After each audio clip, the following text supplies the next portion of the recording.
તો રામ રામ ડાયરાને, હું છું આપણો લખન ગઢવી. તો સવારની પૂર્વ બેસી ગયો અસાઇનમેન્ટ લખવા.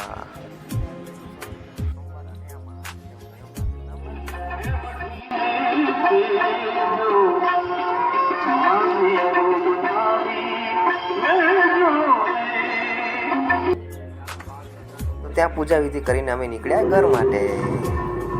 ત્યાં લાગી ગયો હું મારા કામે.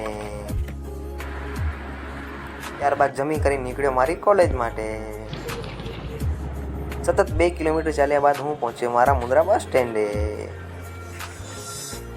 ત્યાં આપણી મેના રાણી હતી આજે મોડી.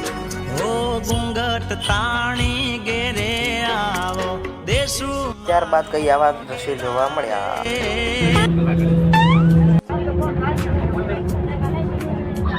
ત્યારબાદ 8 વાગે અમે પહોંચ્યા યુનિવર્સિટીએ. ત્યાં પહોંચ્યા પછીના સીન કાંઈક આવા હતા.